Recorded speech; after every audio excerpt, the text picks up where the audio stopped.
लाने के लिए आते थे तो कंस उनको मारने के लिए नए नए राक्षस भेजता था। कंस ने एक राक्षस भेजा था बकासुर, जो कंस का चचेरा भाई था। वो आया गाय की बछड़ी के रूप में और जाके भगवान की गायों में मिल गया। भगवान ने देखा ये तो कोई राक्षस है, तो भगवान ने उसका वध कर दिया। तो ग्वालवाल कहने लगे, कन्हैया तूने गाय की बछड़ी की हत्या कर दी, तू गौ हत्यारा हो गया, तुझे सभी तीर्थों का स्नान करना होगा।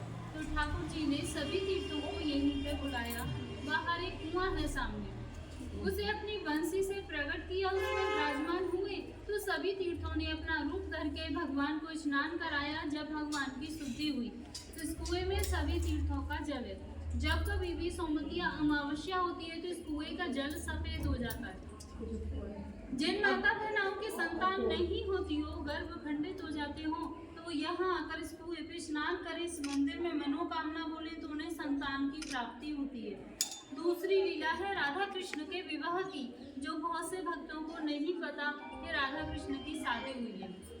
पता इसलिए नहीं है क्योंकि ज्यादातर भक्त भागवत सुनते हैं और भागवत में इसके बारे में कोई जानकारी नहीं आती, क्योंकि भागवत में राधा रानी का नाम नहीं आता है। हमारे 18 पुराण हैं, उनमें से एक आता है ब्रह्मवैवर्त पुराण। उसमें दिया हुआ है कि राधा कृष्ण की शादी इसी स्थान पर ब्रह्मा जी ने कराई थी और ब्रह्मा जी ने ही कन्यादान किया था। जो हमारी हिंदू रीति में विधि होती है वो सब पूरी हुई थी, जैसे वेद मंत्रों की, हवन की, फेराओं की। तो लास्ट में विधि होती है मांग में सिंदूर भरने की। जब तक सिंदूर नहीं भरा जाता शादी मान्य नहीं होती है। तो आप यहाँ पर सभी ध्यान से दर्शन करना। यहाँ पर ठाकुर जी राधा रानी की मांग में सिंदूर भरते हुए, हाथ देखो ठाकुर जी का राधा रानी के सिर के ऊपर ऐसे चुटकी बनी हुई है हाथ में। ये पूरे विश्व का एक ही मंदिर है जब भगवान के ऐसे अद्भुत शादी के दर्शन यहाँ पर होते हैं। नहीं तो जहाँ भी दर्शन करोगे बंसी बजाते हुए करोगे। यहाँ पे ठाकुर जी के हाथ में बंसी नहीं है, सिंदूर है, मांग भरते। तीसरी लीला, एक दिन राधे कृष्ण इसी वन में बैठे हुए थे तो कन्हैया जी कहने लगे, हे राधे ये हमारा तुम्हारा निकुंज बने, हमारी तुम्हारी पूजाओं की लीला हुई है, इसलिए आज इस वन को प्रसन्न होकर वरदान देता हूँ, जो भक्त यहाँ आएगा और इस कुएं पे आचमन करेगा तो उसे 14 अवतार के दर्शनों का फल प्राप्त होगा। कुआं पे स्नान करेगा तो उसके जाने अनजाने के जो भी पाप हैं सब नष्ट हो जाएंगे। मंदिर में बैठकर कोई मनोकामना मांगेगा तो उसकी मनोकामनाओं को पूरी करूंगा। या फिर कोई भक्त यहाँ पे एक रात्रि निवास करेगा, कुआं पे स्नान करेगा, फिर पांडिव बिहारी के दर्शन करेगा तो उसे गौलोक की प्राप्ति होगी। यहाँ बैठकर कोई चीज खाएगा तो उसे इंद्रलोक की प्राप्ति होगी। या फिर यहाँ कोई गौदान करेगा तो उसकी 73 पीढ़ियों का उद्धार होगा।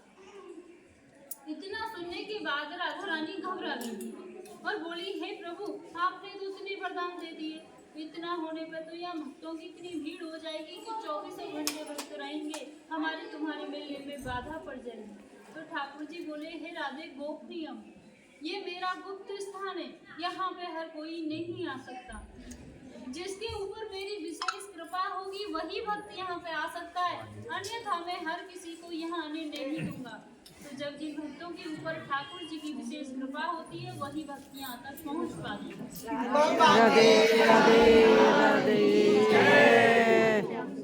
ये एक विवाह का मंदिर है। तो यहाँ पे राधा रानी के कन्यादान का दान होता है। कन्यादान में जैसे साड़ी, श्रृंगार का सामान, ये सब राधा रानी को भेंट किया जाता है। जैसे भक्त पहली बार आते उन्हें नहीं पता, वो नहीं लेकर आते तो उसकी यहाँ न्यौछावर भेंट हो जाती है। साड़ी श्रृंगार का 251, श्रृंगार का 101, जिससे उन्हें राधा रानी के कन्यादान का फल प्राप्त होता है। या फिर कोई भक्त अपने नाम से यहाँ पे ठाकुर जी की एक दिन की भोग सेवा करवाना चाहे तो यहाँ पे ठाकुर जी को पूरे दिन में 4 भोग लगते हैं। तो उसके यहाँ 1100 रुपये, तो उसका नाम और गोत्र देखते हैं हम डायरी में, फिर उसी के नाम से ठाकुर जी की पूरे दिन की भोग की सेवा होती है। और एक यहाँ पे हम ब्रजवासियों से ठाकुर जी ने भिक्षा मांग कर खाई थी मधुकरी की। तो मधुकरी का मतलब है मांग के खाना। तो यहाँ वरदान दिया था ठाकुर जी ने कि यहाँ पर जो भिक्षा मांग कर खाएगा वो किसी भी जन्म में भिखारी नहीं बनेगा। जो भिक्षा के बदले दान देगा वो हमेशा दानी ही बनेगा। तो यहाँ पे ये परंपरा है कि छाछ रोटी का प्रसाद सभी को दिया जाता है। तो आप यहाँ से सभी लोग छाछ रोटी का प्रसाद लेना, और जो भी तुम्हारी श्रद्धा हो गायों के लिए सेवा करने की वो नीचे करना, वो पैसा गायों के लिए जाता है। बोलिए राधे राधे राधे। खड़े हो तो चलो, जय श्री दर्शन करते चलो। आगे बढ़ो। बोल राधा रानी की जय। चलो